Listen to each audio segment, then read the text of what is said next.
Hey guys, in our previous video, we saw how to create a basic custom theme. We created an extension for that with CSS and JSON, and we handled the basic setting themes, right? Like the background color, the color of KPI, the dimension labels, legends, etc. Uh, it was all about the basic customization. So today we will get into more detail into an object level theme, like how to control the labels, this bar chart, the dimension labels in the pie chart, the label values in the bar chart, and the contents of pivot chart, and even we'll get into more specific like the color of the crawl bar over here, which is not visible, and the title of KPI. So these things, some of them can be controlled by getting into the object level detailed styling. Okay, so and some still cannot be controlled, and that we will see how to control using CSS. So what we explored last is the basic object styling. Um, so we used all these label values, titles, subtitles, background color, which are all generic for this entire sheet. Today we are going to into extended object styling, which is about customizing the individual objects, right? It could be a bar chart or a pivot chart or trade table. So we are going to get into the specific object. So we'll start with bar chart.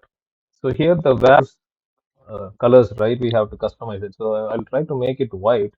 So if I go back to the basic style, so we have this option, okay, label and values, which is something we have already used in our theme JSON.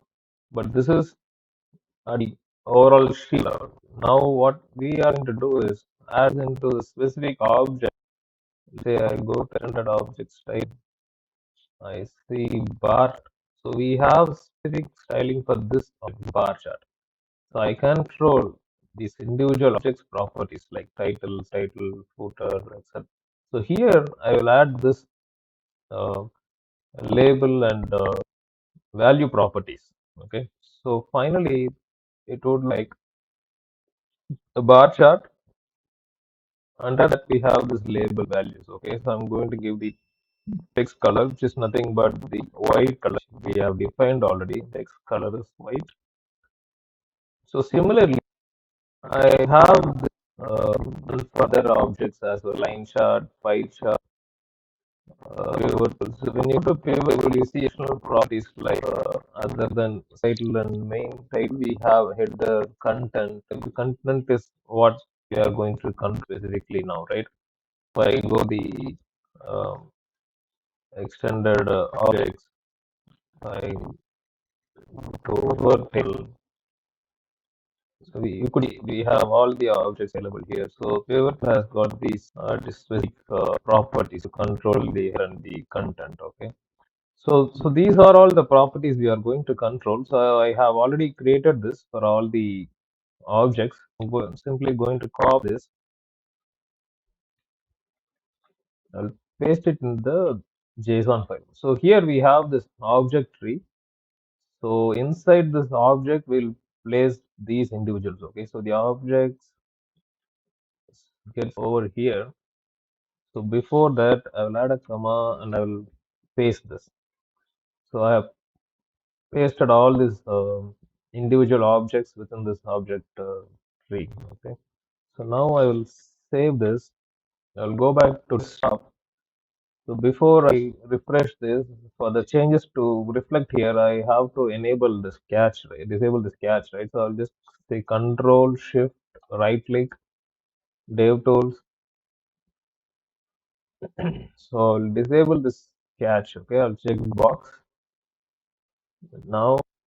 So I have updated this JSON. I have saved this. I'll go back to my desktop. I'll just hit refresh.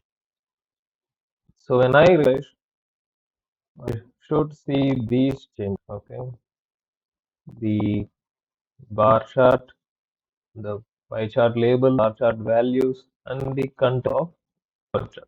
So all these are updated now. So anywhere I create pivot in this dashboard, this thing will get up. because we have this theme selected over here. So this is how we control individual objects, okay, through object styling. And still there are something which couldn't be controlled. Okay, for example, we have this scroll bar over here, which there is no direct property to control. Okay, and there is this style for KPI again, which we don't have control. So these things we will try to handle it through CSS. Okay, so for that I will open this in the browser. I'll open this dashboard and refresh this.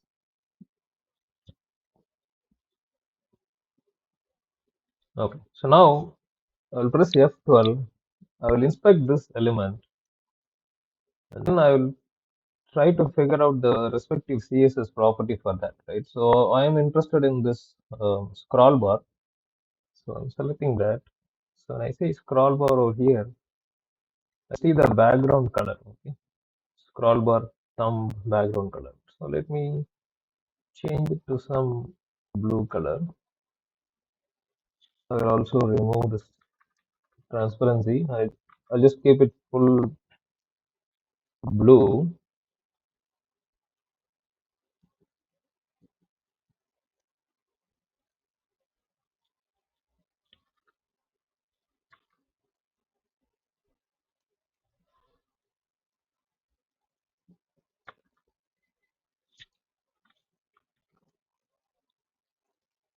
Okay. So now when I place my mouse over, I could see the background is getting changed.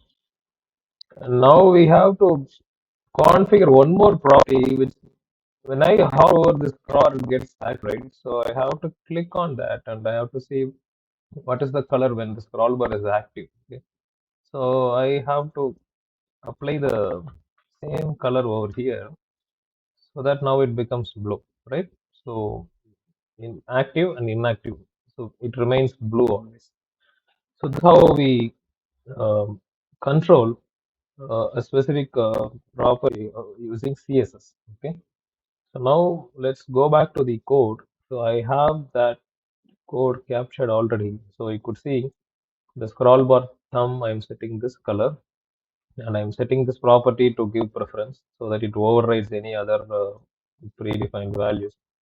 And the active thumb as well, I'm setting this color. And similarly, I have found the CSS property to modify the KPI title as well. Okay, so I'm referring to this KPI title. So I have captured that as well. So I'm going to apply this uh, change KPI title. So I'll just copy this. I'll go to the CSS. I'll paste all this. Okay, save. So you could see I have set blue color for all of them. So now if I go back to the dashboard and hit refresh,